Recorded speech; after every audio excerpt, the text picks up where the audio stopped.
Hello everyone, आप सभी का हमारी पूरी टीम स्टडी टाइम की तरफ से स्वागत है। तो हमने जो अपनी पिछली वीडियो थी उसमें सोशल साइंस का जो 10th क्लास की है उसका इकोनॉमिक्स का फर्स्ट चैप्टर किया था जिसका नाम है विकास। आज हम उसी का सेकंड पार्ट लेके आए हैं जिसमें उसके कुछ और क्वेश्चंस हैं और अगर आप ये क्वेश्चंस कर लेंगे तो आपका लगभग पूरा चैप्टर कंप्लीट हो जाएगा और आप इसका इस चैप्टर्स में से एक भी मार्क्स नहीं कटेगा। तो आइए अब हम स्टार्ट करते हैं। 2004 में भारत की प्रति व्यक्ति प्रतिवर्ष आय आय कितनी थी? 28,000 रुपये। ठीक है। और प्रति व्यक्ति आय क्या होती है? इसको कुल राष्ट्रीय आय को कुल जनसंख्या से भाग देकर निकाला जाता है, वो प्रति व्यक्ति आय होती है। अब हम बोलेंगे राष्ट्रीय आय क्या होती है। इसमें एक देश की घरेलू सीमा में उत्पादित सभी वस्तुएं और सेवाएं और जो शेष विश्व से भी उत्पादित की जाती हैं वस्तुएं उन सभी का जोड़ होता है, वो राष्ट्रीय आय में आता है। अगर हमें राष्ट्रीय आय निकालनी हो तो हम कैसे निकालते हैं? घरेलू आय प्लस विदेशों से प्राप्त निवल कारक आय, और विदेशों से प्राप्त निवल कारक आय को हम इंग्लिश में बोलेंगे नेट फैक्टर इनकम फ्रॉम एम्ब्रॉयड या NFIA, ये भी बोलते हैं उसको, नेट फैक्टर इनकम फ्रॉम एब्रॉयड। ठीक है, ये हमारी हो जाती है राष्ट्रीय आय। अब सेकंड क्वेश्चन है, जिन देशों की आय 4,53,000 प्रतिवर्ष होती है वे कहलाते हैं समृद्ध विकसित देश। इस समृद्ध विकसित देश कौन से होते हैं? वो होते हैं जिनका पूरा विकास हो चुका है या जिनको अपने विकास की आवश्यकता नहीं होती है। जैसे कि एग्जाम्पल के हम ले, जैसे अमेरिका, जापान, उनका पूरे विकसित देश है, बल्कि वर्ल्ड में ही लगा लो सबसे अच्छे देश है। उनके आर्थिक विकास या आर्थिक व्यवस्था, शिक्षा की व्यवस्था लगा लो, टेक्नोलॉजी लगा लो, सबसे अच्छी है अमेरिका की और जापान की।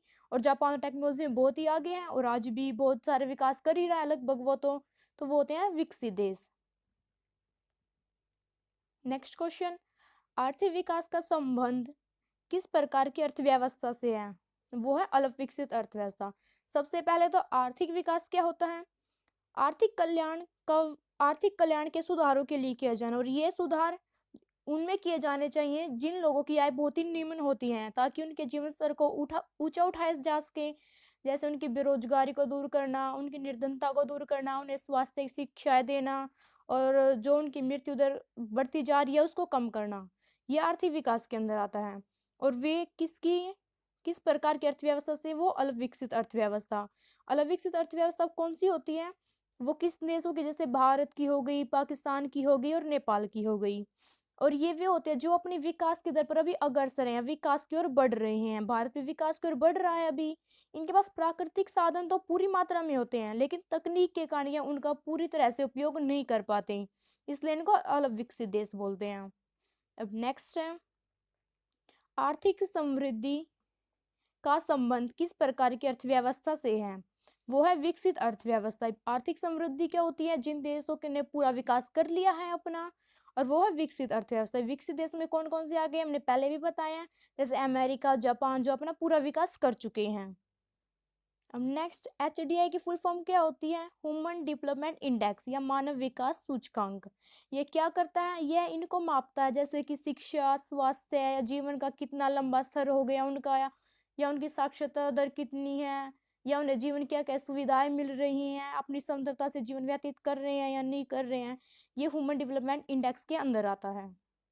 अब नेक्स्ट है, मानव विकास रिपोर्ट है जो कौन जारी करता है? संयुक्त राष्ट्र विकास कार्यक्रम, या इसको हम UNDP बोलते हैं, जैसे यूनाइटेड नेशनल डेवलपमेंट प्रोग्राम। अब जो ये UNDP है, ये विश्व बैंक के मापदंड से बहुत ही अच्छा बेहतर होता है, क्योंकि इसी के आधार पर मानव विकास रिपोर्ट है जो जारी की जाती है। क्योंकि विश्व बैंक के मापदंड पे तो सिर्फ प्रति व्यक्ति आय को मापा जाता है, लेकिन UNDP के मापदंड पे स्वास्थ्य को, शिक्षा को या पर्यावरण से संबंधित मुद्दे वो भी UNDP में ही आते हैं, इसलिए ये बहुत ही बेहतर माना जाता है UNDP। नेक्स्ट है, आप मेरी वीडियो को लास्ट तक देखें तो आपको अच्छी तरह से समझ में आ जाए। तो हम नेक्स्ट देखते हैं, किसी विशेष वर्ष में उत्पादित अंतिम वस्तु और सेवाओं के मूल्य को कहते हैं सकल घरेलू उत्पाद, या GDP बोलते हैं, जैसे ग्रॉस डोमेस्टिक प्रोडक्ट। इस सकल घरेलू उत्पाद क्या होता है? एक देश के अंदर जितनी वस्तु या सेवाएं उत्पादित होती है सामान्य निवासी, वो सकल घरेलू उत्पाद होता है। अगर हमें घरेलू उत्पाद निकालना है तो हम कैसे निकालेंगे? नेशनल इनकम में से माइनस कर देंगे NFIA मतलब कि net factory income from abroad, मतलब कि राष्ट्रीय आय माइनस विदेशों से प्राप्त निवल कारक आय, तो हमें मिल जाएगा घरेलू उत्पाद। अगर हमें बाजार कीमत पर घरेलू उत्पाद निकालना है तो वो हम कैसे निकालेंगे? बाजार कीमत पर निवल घरेलू उत्पाद, उसमें से माइनस कर देंगे हम डेप्रिसिएशन या स्थायी पूंजी का उपभोग, तो हमें मिल जाएगा बाजार कीमत पर सकल घरेलू उत्पाद। ये नेक्स्ट क्या है?